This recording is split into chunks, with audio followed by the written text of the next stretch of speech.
አዳም ወዴት ነህ ያልከኝ በፍቅር ድምጽ ፈለከኝ። የአዳልሞቴ መንፈስ ደግሞ ባህሪው ምንድነው? ሴትዮዋ የሚታይባቸው ቡና ሱሰኛ ናቸው። በቀን 6 ሊያፈሉ ይችላሉ እስከ ማታ ለሊቱ 6 ሰዓት ድረስ። ከዛ በኋላ ደግሞ እሳቸው ቤት ይሄ ነገር ባይከናወንም በውርስ ምክንያት ያጣላል ዘመዶችን ጎረቤታሞችን በተለይ በስጋ ዝምድና በወንድማማቾች ላይ በተለይ ደግሞ በእንጀራ አባትና በእንጀራ እናትነት የሚለያዩ ወንድማማቾችን በመተት በድግምት ማማተት እንዲሁም ደግሞ ማጣላት በደም መፈላለግ ለመገዳደል መፈላለግ በፍርድ ቤት መካሰስ ዘመዳማቾችን ማለት ነው ስጋ ዘመዳማቾችን ይሄን ይወዳል ማን አዳልሞቴ ማድረግ ይወዳል። ከዛ ሌላ ደግሞ መናፍቅ ፕሮቴስታንት ያደርጋል እስላም ያደርጋል ከሃይማኖት ያስወጣል። ወሰንገላ ዱርዬ ነው የሚያደርገው ፓጋንና ኤቲስት ነው የሚያደርገው። ይሄኛው ደግሞ እግዚአብሔርን የምታገኙ እየመሰላችሁ ሃይማኖት ስትሽከረከሩ ነው የምትኖሩት። በቃ ኢየሱስ ክርስቶስ የት እንዳለ ግራ ገብቷችሁ የምታዩት አገልጋዩ ነው እንትን ዶግማውን አታዩትም ወይም መሰረታዊ የሆነውን ዘውጉን የሃይማኖቱን ዘውግ ሳታዩት ዝም ብሎ ሰው በመከተል ብቻ ተአምራት በመከተል ብቻ እዛም እንድትሉ ያደርጋል። እና አዳልሞቴ መንፈስ ያለባቸው ቤተሰቦች በሙሉ ሃይማኖታቸውን ይቀይራሉ። የሚገርማቸው ባይቀይሩ እንኳን ኦርቶዶክስ ሆኖ እንኳን ከሆነ አዳልሞቴ ያለው በስዕሉ ፊት ተመርክከው ሲጸልዩ ስዕሉን እንዲጠራጠሩ ይሄ እኮ ቀለም ነው ይሄ እኮ ጨርቅ ነው ይሄ እኮ ዝም ብሎ እኮ ነው እምነቱንም በቃ እያንዳንዱ ቄሶቹ ላይ አቃቄር ማውጣት እምነቱ ላይ የራሳቸው ኦርቶዶክስ ሃይማኖት ይፈጥራሉ። የራሳቸው አስተምሮ የራሳቸው አለባበስ ለምን እንደዚህ ለበሳችሁ ሲባሉ እኔ መብቴ ነው ብለው የሆነ አቃቄር ማውጣት ተሐድሶች ለምሳሌ አዳልሞቴ መንፈስ ያለባቸው የኛ ኦርቶዶክስ ተገንጥሎ የወጡት ቃላዋዲዎች እነዚህ የአዳልሞቴ መንፈስ ነው ሌላ ምንም አይደለም። እና በኦርቶዶክስ እምነት ውስጥ ያሉ ይመስላቸዋል መተው የሚያስቀድሱ ይመስላቸዋል ግን ሌላ ተጨማሪ ሌሎች ነገሮችን ያደርጋሉ በራሳቸው መንገድ ይሄዳሉ። ልክ መምህር ፋንታውን ዋቄ እንደተናገረው ሰንበት ተማሪዎች ደጅ ላይ ሌላ ቤተክርስቲያን ውስጥ ሌላ ስብዕና ይኖራቸውና ሲመከሩ የሚናገሩት ንግግር ራሳቸው የፈጠሯት ነው ኦርቶዶክስ ነው። ዘፋኝ ሆነው ዘፋኞቹ ኦርቶዶክሶች ናቸው። ሰይፉ ፋንታውን ጋር ሌላ ኢንተርቪው በሚደረጉበት ሰዓት እግዚአብሔር ከረዳኝ የሚቀጥለው ዓመት ላይ የሆነ አልበም አወጣለሁ እስቲ እንግዲህ አሪፍ ይሆናል ብዬ አስባለሁ ብዙ ደክሜበታለሁ ምናምን ይላሉ አርቲስቶቻችን። ኢትዮጵያውያን ዘፋኞች በጣም እኮ የሚገርም ነው እኮ ይሄ ውርደት እኮ ነው። በነገራችን ላይ እመቤታችን ተማጽኖ ሱባኤ ይዞ ዘፈን ለማውጣት ሱባኤ ይዛል። ይሄ የራሱን ኦርቶዶክስ የፈጠረ ሰው ነው። አዳልሞቴ እንደዚህ ነው የሚያደርገው። በኦርቶዶክስ እምነት ውስጥ ሆኖ ግን ኦርቶዶክስ ቤተክርስቲያን የማትፈቅዳቸውን ነገሮች እያደረገ እግዚአብሔር እንደረዳው አድርጎ የሚያቃጥር ለኃጢአቱ እግዚአብሔርን ተባባሪ አድርጎ የሚያዘጋጅ የአዳልሞቴ መንፈስ ባህሪ ነው። ዮሴፍ ወንድሞቹን የተነሱበት ዛሬ ከውጭ ብቻ አይደለም ጠላት ያለው ዲያብሎስ ብቻ አይደለም ጠላት ያለው በውስጥም ጠላት አለ። ወንድሞቻችሁ ቤተሰቦቻችሁ የገዛ ሚስቶቻችሁ ጠላት ሆነው ይነሱባችኋል። ይህን ምንድነው የእግዚአብሔርን አሰራር ስታውቁ የመጀመሪያው እግዚአብሔር መለኪያ ሚስጥሩ ነው። ይሄ በመከራው የተሰበረማ መጠጥ ቤት ነው የምታገኙት። በመከራው የወደቀ በማንነት ውስጥ እግዚአብሔር ይሰራል ብሎ ያላሰበ በጫት ትውልድ ውስጥ እኮ ነው ያለው። ዛሬ እናቶች ጠዋት ልጆቻቸው የት እንደሚሄዱ ማያውቁ ወጣቱም ጠዋት ተነስቶ ምን እንደሚሰራ ማያውቅ ሆኗል። ስለዚህ አንዳንዴ የማይታለፍ የሚመስላችሁ ጊዜ ሰማይ የተደፋባችሁ የሚመስላችሁ ጊዜ እግዚአብሔር ከናንተ ጋር እንደሆነ አስቡ። ቤተ መቅደሱ ኑ ጸልዩ። በእናንተ የሚገለጠውን ተግባር ሳናደርግ ከሰው የምንጠብቅ ከሆነ በቃ ጠባቂዎች ነን። ዝም ብሉ። ዓላማ ኖሮ ማንነትን በተግባር ለማሳደግ ስትፈልግ የመጀመሪያው ስቴፕ በመከራ ማለፍ ነው። በመከራ ያላለፋለ እንዴ? በመከራ ያለፈ ልጅና ያላለፈ ልጅ እኮ በመከራ ያለፈው ይሸጧል ያላለፈው አይደል? ሁለት ህፃናት ብታመጡልኝ እንዲሁ ፊልም እያየ ኖርና መልካሙንም ጥሩንም መጥፎንም ያየጻል ልጅ ብታመጡ እኩል አያስቡ፣ በፍጹም እኩል አያስቡ። መከራ ላይ አንድ እንደውም ድርቅ ገባ ሲባል ማነቻን ኬክ አይበሉም አይደል ያለችው? መከራ አያውቁም። በመከራ ውስጥ ያለፈ ሰው መከራ የማንነቱ ሚስጥር ወደ እግዚአብሔር የመቅረቢያው አንድ ስቴፕ ነው። ስለዚህ በመከራዎቻችን በማጣቶቻችን ዛሬ ሰዎች ሊከዱን ትላንት ያጨበጨቡልን ነገ እንደሚገፈትሩን አውቀን እግዚአብሔርን ከያዝን መከራዎቻችን ለመልካም ይሆናል።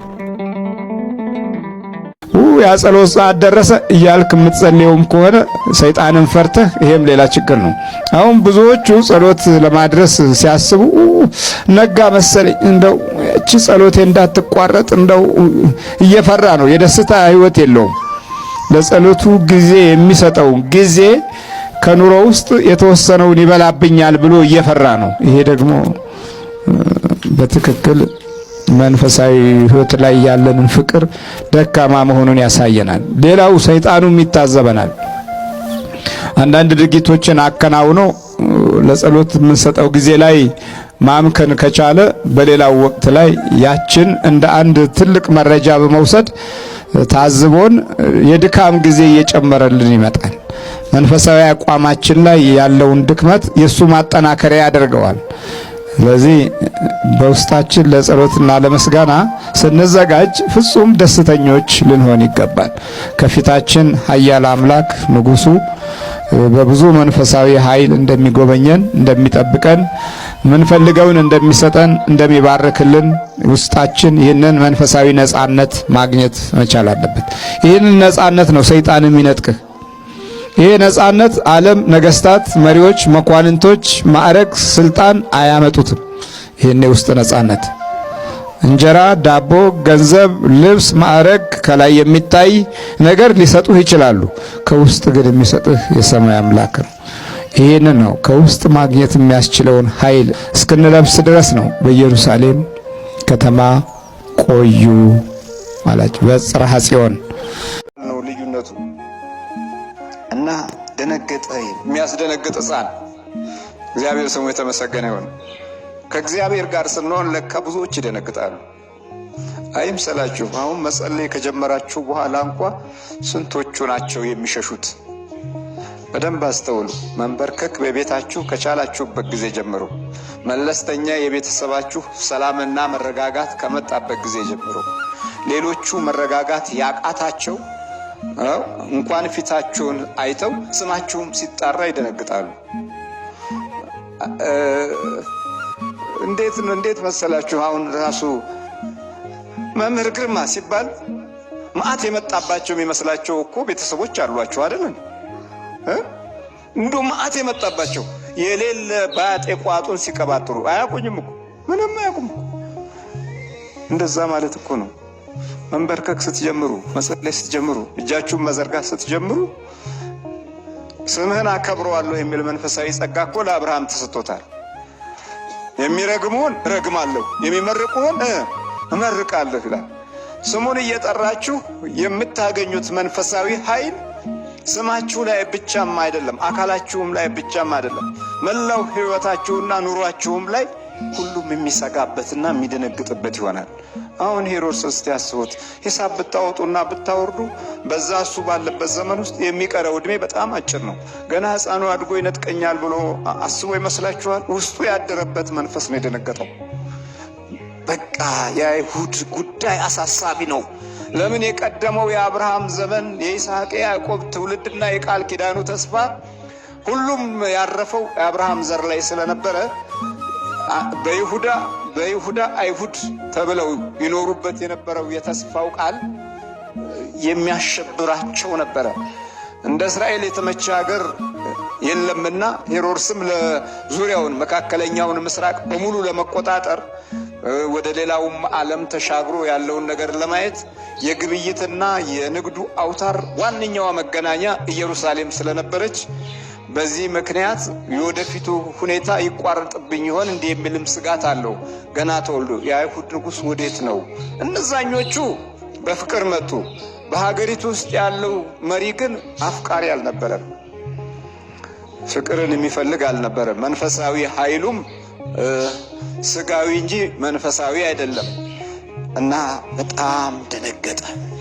ድንጋጤውን ላለማስታወቅ ራሱ መሸመቅ ጀመረ። አያስታውቁም። አንዳንዴ እንደዚህ ነው።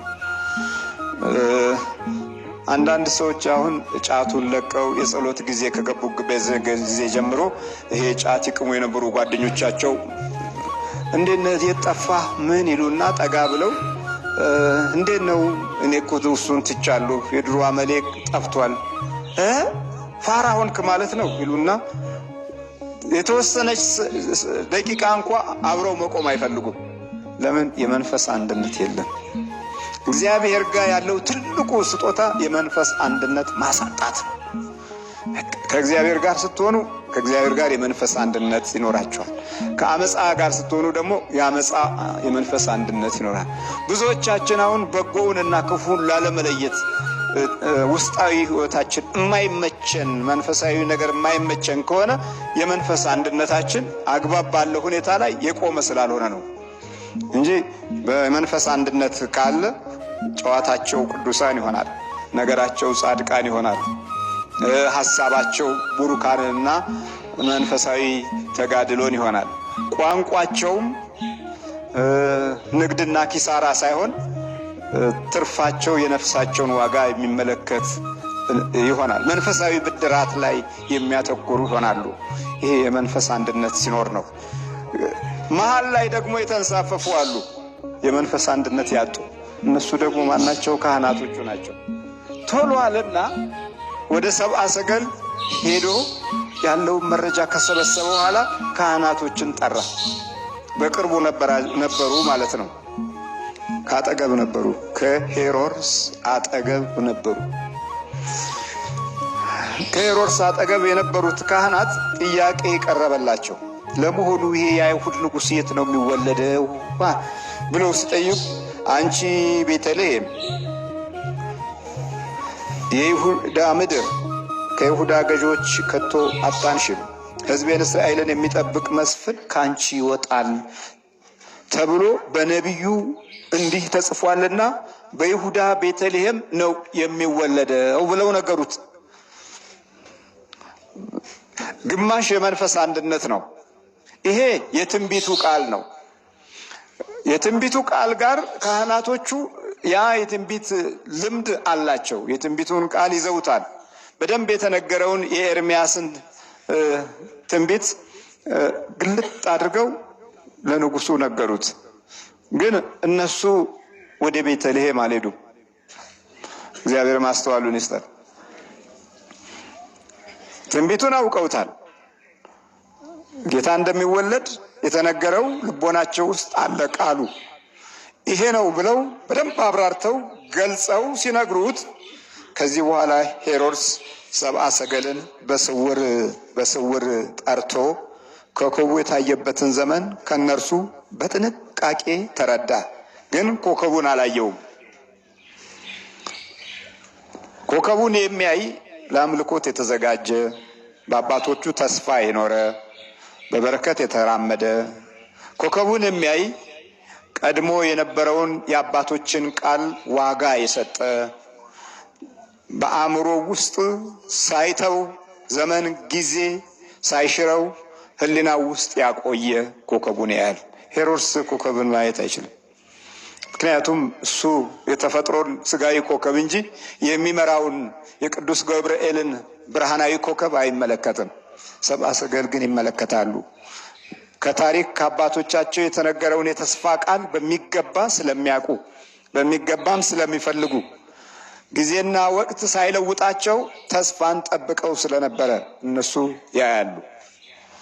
እኛ እኮ ከተስፋችን ከተቋረጥን ቆየን እኮ። አንድ ዘመን እኛ ብቻ በምናውቀው መንገድ ሂዱ የሚሉ ትውልዶች መጡና ግራ አጋቡን። መጽሐፍ ቅዱስንና መንፈሳዊ ምሪትንም ሙሉ በሙሉ አቃለሉና የሰው ሰራሽ ደባ የታከለበት አድርገው እንደውም ጭራሽ የመጨቆኛ መሳሪያ ነው መጽሐፍ ቅዱስ ብለው ሌላ ዲሞክራሲ ፈጠሩ። እንሄድበታለን ያሉበት መንገድና ርዕዮትም ከራሳቸው ጋር መሰረታቸውንና አካሄዳቸውን ነቅሎ ማንነታቸውን ደብዛቸውን አጥፍቶ ዛሬ ግራ ግብትብትብት ብለው ይመሩት የነበረውን ትውልድ ግራ ተጋብቶ አመልና ሱስ ውስጥ ገብቶ ስንደናቆር ኖርን። ይኸው የዛ ውጤቶች ከተስፋችን ወጥተናል።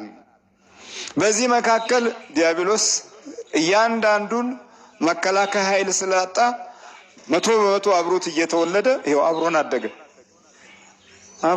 በቃ ቀደም ሲል የተረሱና ተነቅለው የጠፉ በመልካም ተግባርና በቅድስና ስራ በበጎ ሕሊና የወጡት ዛሮችም ተመልሰው ከልጆች ጋር ተዋህደው ቁጭ አሉ። አየህ፣ ከታሪክህ ስትወጣ ከምታየው ተስፋ ወደ ኋላ ስታፈገፍግ መንፈሳዊ በጎነትን ከአእምሮ ውስጥ ስትጥለው ዘመናዊነት የሚሰማ ሆኖ ስታገኘው ሰይጣኑም ዘመናዊ ሆኖ አያያዙም ችግሩም ጥፋቱም ውከቱም ዘመናዊ ሆኖ ይኸው አእምሮ ውስጥ ቁጭ አለ። እንደዚህ ነዋ። እነዚህ ሰዎች ከ2000 ዓመት በፊት የነበረውን ተስፋቸውን ጠብቀው ኮከቡን አዩት። የበለዓም ዘሮች እኮ ናቸው። የቤተልሔሙ ካህናት ግን ወደ ክርስቶስ አልመጡም፣ ወደ ይሁዳ ከተማ አልመጡም። ትንቢቱ በእጃቸው ነው፣ የተወለደውም ደጃቸው ነው። ግን የሚገርመው ወደ ቤተልሔም አልመጡም። ደግሞ ተወልዷልም አላላቸውም። በጥንቃቄ ከተረዳ በኋላ ይላል። ጠላት ይጠነቀቃል። ላይ እግዚአብሔር ማስተዋሉን ይስጠን። ጠላት ምን ያደርጋል? ይጠነቀቃል። እዚህ ላይ እንዲህ ነው የሚለው፣ ሰብአ ሰገልን በስውር ጠርቶ ይላል። የተወለደ የሚለው ድምፅ ሰብአ ሰገልና ንጉሱ ብቻ ነው የሚያውቀው። ለምን የመጡት እነዚህ ሰዎች ሚስጥር ይዘው ነው የመጡት። ልንሰግድለት መተናል ሲሉ እንዴ አለ። እሱ ብቻ ነው የሰማው። ምናልባት እነሱ አካሄዳቸው ሄሮድስ ንጉስ ስለሆነ ኮከቡን አይቶታል ብለው ነው የገመቱት እና የአይሁድ ንጉስ ወዴት ነው ያውቃል ብለው ነው የገመቱት። አያችሁ፣ አንዳንድ ጊዜ ሰው እኮ ያውቃል። ሰው ስለሆነ ንጉስነቱና ትልቅነቱ ከአጽናፍ እስከ አጽናፍ ተሰምቷል። የሮማውያን አገዛዝ የመጀመሪያው የቅኝ ግዛት ኃይል አጠናካሪዎች ስለነበሩ ብርታታቸው በዓለም ዙሪያ የተገለጸ ነበር። ስለዚህ ያውቃል የሚለውን ነገር አስበውበት ነው። የአይሁድ ንጉሥ ኧረ ወዴት ነው? ልንሰግድለት መጥተናል ለንጉሱ። እሱ ደግሞ እንዴት በስውር ጠርቶ። ለዚህ ነው ስውር መናፍስት ዛሬ ሁልጊዜ ይህን እንደባቸውን ከሄሮድስ ስናይ የቱን ያህል ጥንካሬ እንዳላቸው እንረዳለን። ከእነርሱ በጥንቃቄ ተረዳ። ወደ ቤተልሔምም እነርሱን ሰዶ ሂዱ፣ ለሕፃኑ በጥንቃቄ መርምሩ፣ ባገኛችሁት ጊዜ ደግሞ እኔ መጥቼ እንድሰግድለት መጥታችሁ ንገሩኝ አላቸው። እሰግድለታለሁ አለ። እንዴ ማስመሰል ይቻላል? በደንብ አድርጌ እገዛለታለሁ። እናንተ መጀመሪያ መኖሩን አረጋግጡ። ሂዱ አለ። እናንተ አይታችኋል፣ ያያችሁትን ተግባራዊ ማድረግ ትችላላችሁ። አንድ ክርስቲያን ወደ ክርስቶስ ሲሄድ መጀመሪያ ደግሞ የሚቀርበውና የሚያገኘው ማን ይመስላችኋል? ራሳችሁ ንገሩኝ። አንድ ክርስቲያን ወደ ክርስቶስን ለመፈለግ ሲጓዝ መጀመሪያ የሚያገኘው ማንን ነው? ሄሮድስን ነው። ማንን ነው የሚያገኘው? ታዲያ በቃ አሁን እኮ ሄሮድስ ነው የሚያስቸግረን። ቤተልሔም ለመድረስ ክርስቶስን ለማየት ከእናቱ እቅፍ ጋር ለማግኘት መጀመሪያ የሚቀድመው ሄሮድስ ነው። የእግዚአብሔር ብርሃን እየመራን እያለ ቢሆንም በመንፈሳዊ ጸጋ ውስጥ ልናልፍ በተስፋ ውስጥ ብንገኝም ትግሉ ከሄሮድስ ጋር ያለው ትግል የዋዛ አይደለም። ወርቃቸውንም ብራቸውንም አምልኮታቸውንም ይዘው ሄሮድስ ጋር ነው የተጠጉት። የክርስቲያኖች እንቅፋት ትልቁ ሄሮድስ ነው። ሄሮድስ የሚከተሉትን ስራዎች ያደርግ። ሰብአ ሰገልን ተቀበላቸው፣ በቤተ መንግስቱ አስቀመጣቸው፣ መገባቸው፣ አበላቸው፣ አጠጣቸው፣ አከበራቸው። ግን ልቡ ስውር ነው ሄሮድስ። ዓለም ልክ እንደዚህ ነች። ትቀበልሃለች፣ ታባብልሃለች፣ ትመግብሃለች። አንዳንድ ጊዜም ፍላጎትህን ለማሟላት በምታደርገው ትግል ውስጥ የመጀመሪያ ተሳታፊ ናት፣ ረዳት ናት፣ ታግዝሃለች። ወደ ቤተልሔም ስትሄድ ምንም የለም። ቀና ማለት ብቻ ነበር የሚያስፈልገው ወደዛ ለመሄድ። ግን ቀና ብለው እያዩ ከብርሃኑ አሁን ተለዩ። ብርሃኑ ቆመ። ሄሮድስ ጋር ሲደርሱ ወደ ላይ የሚያዩበት ብርሃን የለም። አሁን የሚያዩት ሄሮድስን ብቻ ነው። ወደ እግዚአብሔር አምላክ መንገድ ስትመጣ መንገድ ላይ የምታገኘው ሄሮድስን ነው። ኑሮህ ሄሮድስ ነው፣ ጊዜ ሄሮድስ ነው፣ ዘመንህ ሄሮድስ ነው፣ ቤተሰብህም ሄሮድስ ነው። የእግዚአብሔር የሆነውን ነገር ይከለክልሃል። እንደው ጸሎት ጀምራችሁ ቤተሰቦቻችሁ አልተሰላችሁ? አልፎም ተርፎ እንኳ በቤት ውስጥ ያሉት ባልና ሚስቶች አንደኛው ጸሎቱን ረዘም ካደረገ ወጡ ሊበርድ ነው ትላለች። ቡናው ፈልቶ እኮ ቀዘቀዘ ትላለች። መለከቱ ሰዓት አልፏል እኮ ቀነስ አድርገው ይሉሃል። ጠበቅ ስትል መንፈሳዊ ኃይልህ በርታት እየጨመረ ሲመጣ የውስጥ ተመስጦህ ከፍ ሲል ሄሮድስ ቤት ውስጥ ቁጭ ብሎ ብርሃንን ይከለክልሃል። አሁን ሰብአ ሰገላይ ብርሃናቸው የለም። ሄሮድስ ብቻ ነው አሁን የሚያዩት። ቀና ቢሉ የለም። ቀና ቢሉ አሁን ደስታቸው የሄሮድስ ምግብና መጠጥ ብቻ ነው። ሌላ ምንም አይነት ነገር የለም። ወደ ሰማይም እንዳያዩ ብርሃኑ ተጋርዷል። ለምን? እዛ ቤተ መንግስት ውስጥ የእግዚአብሔር ብርሃን አያርፍም። ሲወጡ ነው የሚታየው። ሲወጡ ነው በአይናቸው ላይ የሚበራው። ሲወጡ ነው የሚመራቸው። ካልወጡ አይታይም። ዛሬ ክርስቲያናዊ አኗኗራችንና በረካታችን ልክ በሄሮድስ ተነጥቀን ዝም ብለን ብቻ እዛው እየተድፈነፈንን መሰሪነትን በልቦናችን ውስጥ ተማረን። ሄሮድስ መሰሪ ነው። ብዙ ጊዜ ከሱ ጋር ከቆዩ ሰብአ ሰገል መንፈሳዊ ኃይላቸው ይዳከማል። የአባቶቻቸው ተስፋና የሚፈልጉትንም እድል አያገኙትም።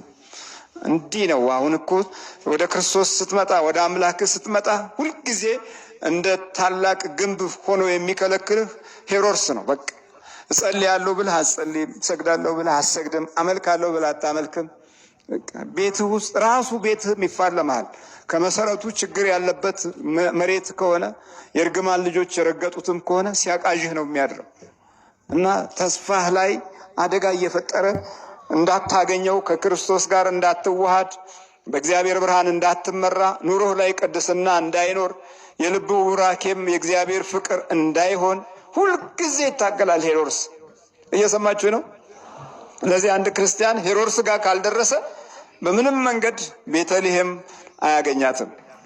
እንግዲህ ለማምለጥ የሚደረገው ትግል ላይ ነው አሁን ያለ ነው። የእኛን ሄሮድሶች አሁን ቶሎ ለማምለጥ አንዳንዴ የራሳችን ይሄ ሎጂኩ ደግሞ በጣም የጨመረበት ዘመን ስለሆነ ማንኛውንም መጽሐፍ ገለጥ ስታደርገው ሎጂክ ይሰጥሃል። ወደ ሳይኮሎጂው ስትሄድ፣ ወደ ርዕዮተ ዓለሙ ስትሄድ፣ ወደ ፍልስፍናው ስትሄድ፣ ወደ ትምህርቱ ስትሄድ፣ ወደ ባዮሎጂው፣ ወደ መድኃኒቱ አካባቢም ስትሄድ ሁሉም የየራሳቸው ምናባዊ የሆነ አእምሮህን የሚሰርቁ ነገሮች አሏቸው። አንዳንዶቹም የሚያሳምኑ እየመሰለህ ትቀበለውና ስትሞክረው ካንተ ጋር አይጣጣምም። ላሳለፍካቸው ጊዜያቶች ትላለህ። እንደገና ደግሞ ይህንን ኡታ ሰብአ ሰገል ላለመቀበል አይ እንሄዳለን እስክናገኘው ድረስ አሉ። እንግዲያው የታል ኮከቡ ይላቸዋል። ደግሞ እዛ የምርመራ ጀምሯል። እዚህ አንድ ቃል ታገኛላችሁ እንዲህ የሚል በጥንቃቄ መርምሩ፣ ባገኛችሁት ጊዜ እኔ ደግሞ መጥቼ ሰግድለታለሁ። በጥንቃቄ ምን በሉ አላቸው? መርምሩ። እነሱ ከ2000 ዓመት በፊት መርምረው ጨርሰዋል። የአባቶቻቸው ራእይ ልቦናቸው ውስጥ ተጽፏል። ውስጣቸው ነው ያለው። ኃይላቸው በባህሪያቸው ውስጥ ነው። ይሄውም ደግሞ የዛሬው ትውልድ ሳይሆን ያለፈው ትውልድ ጸጋና ሞገስ ተከትሏቸዋል። አሁን እኛ ምን አለን እስቲ? ወደ አያትህ ዞር ስትል ጨሌ ታቅፋ ነበረ፣ በየውቃቢ ቤቱ ትዞር ነበር። ወደ ቅድመ አያትህ ዞር ስትል እንደዚሁ በተለያየ አይነት ጣዖት ውስጥ ነበረች። ስለዚህ እንዴት በተገለጠና በተከፈተ ሰማይ እንኖር? መዘዙ እኮ ሰፋ ያለ ነው። በዚህ በመናፍስቱ ዓለም ህይወት ውስጥ በደንብ ካስተዋልን እና በጥንቃቄ መርምሩ ይላል። ጠንቃቃ ነው ጠላት። ይኸውልህ አሁን አይነ ጥላ የለብኝም ስትል የኖርክ ሁሉ አሁን ድንገት ይመጡና አንዳንድ እናቶች ዋለኮ ሲባል የለም እኔ ላይ 7 ዘር ማንዘሬ ክርስቲያን ነው ይላሉ፣ ይፎክራሉ። ፉከራ አላዋጣም። ፉከራ ለጳውሎስም እንኳን አልሆነለትም። በኋላ እኔ ማነኝ አለኩ። ትልቅ የነበረው ኃያል የነበረው እኔ ትል ነኝ አለ። ዳዊትም እንደዚሁ ብርቱ የነበረው እኔ ትል ነኝ አለ። ለዚህ ለስጋ የተሸጥኩ ነኝ አለ ጳውሎስም። ከእኔ እንዲለይ 3 ጊዜ ጸለይኩ አለ። ሰይጣኑ ማለት ነው። የብንያም ዘር ስለነበረት የተዋርሶ መንፈስ አለበት። ከእኔ እንዲለይ 3 ጸለይኩ። ግን ጸጋዬ ይበቃሃል አለኝ። መጨረሻ ሲሞት ነው የተለየው። እና በጥንቃቄ መርምሩ ይላል። ጠላት ይሄን ያህል ጊዜ ሰጥቶ ለዚህ አይነት ጉዳይ ቦታ ሰጥቷል። ለሰብአ ሰገል ትልቅ ቦታ ሰጥቷቸዋል። መንፈሳዊ በረከት መምጣት ሲጀምር አንዳንድ ጊዜም ጠላት ይከብሃል። አሁን ሰብአ ሰገል ተከበቡ፣ በደንብ ተከበቡ እና እንሰግድለታለሁ በቃ ንገሩኝ አላቸው። እነርሱም ንጉሡን ሰምተው ሄዱ ይላል። በዘመኑ የነበረውን ትልቁን ሰው ሰሙት።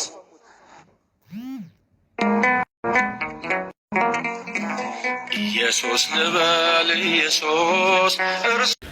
መካን እንደሆናችሁና እንዳልሆናችሁ መታወቁ አይደለም ዋናው ጉዳይ። ለመካንነት የሚያበቃው መንፈስ ያ መንፈሱ ራሱ እንደገና ልክስክስ ያደርጋቸዋል። በቃ አንድ ጊዜ መካን ነኝ ብሎ አንዳንድ መካኖች ምን ያደርጋሉ? ከየትም ሴት ጋር ብተኛ አልወልድም ብለው ስለሚያስቡ አመንዝራም ይሆናሉ። ለመሞከርም በሚባል ብዙ ወንዶችና ብዙ ሴቶችን ይሞክሩና ወንዱ ሴቷን፣ ሴቷ ወንዱን በመሞከር ብዙ ሰው ይሞክራሉ ለመውለድ። ከኔ ነው ብሎ ቢያስቡም እንኳን ከሆነ ሰው ሊወልድ ይችላል ብሎ አስበው ማለት ነው። እንደዚህም ያጋጥማል አንዳንድ ጊዜ። በነገራችን ላይ መካን እንደሆነ ተነግሮት ግን ድንገት በሆነ አጋጣሚ ከሌላ ሴት ጋር ደግሞ የሚወልድበት ሁኔታ አለ። ስለዚህ በዚህ ምክንያት ለዝሙት የተዳረጉ በጣም ብዙ ሰዎች አሉ። ሁለተኛ ነገር ደግሞ አረገዝኩ ሲሉት ይሄ ልጅ ችግር የለውም ውለጂው፣ ወይም ደግሞ ያንተ ልጅ ነው ሲባል ችግር የለውም አሳድገዋለሁ እንጂ አይጠፋባቸውም ከሴቶቹ። ይሄ በጣም ደስ የሚል ስብዕና ነው የእውነት ልጆቹ ቢሆኑ ኖሮ ማለት ነው። አንዳንድ ጊዜ ግን ወንዶች በጣም የሚያሳዝነኝ ነገር አረገዝኩ ሲሉት አራርዘን አልሰማሽም እንኪ አስወርጂ ብር ይሰጣታል። አንዳንድ ሴቶች ደግሞ ማስወረጃ ብር ላይቸገሩ ይችላሉና ትዳር ፈልገው ልጅ ፈልገው ምናምን ያረግዛሉ። እና ሆነ እኮ ሲሉት ጊዜ ሳንነጋገር ለምን ምናምን ይላል። ገና ልጁ እንደመጣ ሟርት ይሆናል። በቃ በጥሩ ነገር እንዳይመጣ ፊቱ ቅጭም ብሎ የሚቀበል ሰው አለና ልጁ ሲያድግ በድሉ ሆኖ ነው የሚያድገው። በቃ ጥሩ ስሜት አይኖረውም ለልጁ። ይሁን በቃ ምናምን በቃ ችግር የለው ምናምን እያለ ነው እንትን የሚቀበለው። ደስተኛ ሆኖ ደግሞ ልጅ እንዳገኘ ሲያቅ ደስተኛ ሆኖ የሚቀበል ደግሞ በልጆቹ ደስተኛ ነው የሚሆነው። ለምን? ከመጀመሪያው ጀምሮ ደስተኛ ሆኖ ስለተቀበለው ነገሩን ማለት ነው። አንዳንድ ጊዜ ደግሞ ዱርዬ ሆነው አለሌ ሆነው በጣም አስቸጋሪ ጎረምሶች ሆነው አረገዝኩ ስትለው አንዳንድ ሴት ወይም ደግሞ ወለድኩ ስትለው ስብስብ የሚላል እሺ በቃ አምጪ ነይ ምናምን ብሎ አብረው ዱርዬነቱን ትቶ ተደባዳቢነቱን ትቶ በቃ ለልጁና ለሚስቱ ብቻ ሲሪየስ ሆኖ የሚገርም ላይፍ መኖር ይጀምራል። ይሄ እግዚአብሔር ነው የሚያደርገው እንደዚህ አይነቱን ነገር ቶሎ ብሎ በቃ የእናቱን ጸሎት ሰምቶ ሊሆን ይችላል፣ የአባቱን ጸሎት ወይ ደግሞ የእሱን ጸሎት ሰምቶ ሊሆን ይችላል፣ ይበቃሃል ተብሎም ሊሆን ይችላል፣ የእሷንም ጸሎት ሰምቶ ሊሆን ይችላል። ብቻ ልጅ እኔ አለኝ ምናምን ብሎ በቃ ብርቅ ይሆንበታል ልጅ መውለዱ እና በቃ ልጁን ኮኮ አድርጎ መሄድ ከልጁ ጋር ከሚስቱ ጋር ካፌ ለካፌ ምናምን ቤት ውስጥ ምናምን በቃ ይሄንን ሙድ ደግሞ ሌላኛው ላይፉን ደግሞ መጀመር ይጀምራል፣ መኖር ይጀምራል። በዚህኛው መልኩ መኖር ይጓጓል። እንዲህ አይነት ወንዶቹ ደግሞ አሉ ቶሎ የሚቀበሉ ግን አስወርጂ የሚሉ ወንዶች ይበዛሉ። አረ በቃ አልፈልግም አይደለም በፍቅር ጊዜ ትዳር ውስጥ ሆኖ እንኳን ሁለት ልጅ ወልዶ ሶስተኛ ደገምኩ ስትለው አይ አሁን ፕሮግራም አይደለም ይውጣ ይላል። ይገርማል በጣም እና ልጅ ሲመጣ ከበረከቱ ጋር ነው የሚመጣው። አባት ታታሪ ሆኖ የሚሰራ ከሆነ ቅን ከሆነ በትዳሩ ላይ ታማኝ ከሆነ ልጆች የራሳቸውን በረከት ይዘው ነው የሚመጡት። በትዳሩ ላይ የሚታመን ካልሆነ ችግር ካለበት አንዳንድ ሌላ የባዕድ ማምለክ ችግር ካለበት ግን የሚመጣው ልጅ በራሱ ለትዳሩ ጦስ ነው፣ ለጤንነቱም ጦስ ነው፣ ለአጠቃላይ ለቤታቸው ጦስ ነው የሚሆንባቸውና እግዚአብሔር ከዚህ ነገር ያውጣን። ሌላው ሴቶቹን ነው። እባካችሁን ሴቶች መካን እንደሆነ እያወቃችሁ እንዲህ አይነት ነገር ውስጥ ባትገቡ መልካም ነው። ስላፈቀራችሁት ስለወደዳችሁት ወይም ሀብታም ስለሆነ ወይም ደግሞ እናትና አባታችሁ በቃ አግቡ አግቡ እያሉ ስላስጨነቋችሁ ብቻ ይሄንን ውሳኔ ስትወስኑ ነገ ነገሩ ሲጋለጥ እንዳመንዝራ ነው የምትታዩት። ለምን? ከሌላ ወንድ ሄዳችሁ አርግዛችሁ ነው የመጣችሁት እዚህ ቦታ ላይ ጽንስ ለማሳሳት እንደ ንጉስ ዳዊት ማለት ነው። ንጉስ ዳዊት እንደዛ ሊያደርገው ቤርሳቤህን የኦሪዮንን አስገድሎ እሷን ከሷ ጋር ጽንስ እንዲሳሳት ነው ያደረገው። ሂድና ተኛ ብሎት የማን ልጅ ነው እንዲባል የኔ ልጅ ነው ብሎ እንዲያስብ ማለት ነው። እና እንደዚህ አይነት ሲስተም አጋንንት ነው የሚያስተምረው። በጣም መጥፎ ነው። ንጉስ ዳዊትም ተቀጥቶበታል፣ ቅጣት አግኝቶበታል። የተጸነሰውም ልጅ ሞቷል። እና አንዳንዴ ወደ እግዚአብሔር ካልመጡ አንዳንድ ጊዜ ልጆቹ ላይተርፉም ይችላሉ። እንደው እግዚአብሔር ነው ያተረፋቸው እዚህ ቤት ያሉት ልጆቹ። አዳም ወዴት ነህ ያልከኝ በፍቅር ድምፅ ፈለከኝ አልብሰኝ ነጩን ልብስ እወድሃለሁ ኢየሱስ አከብረሃለሁ ክርስቶስ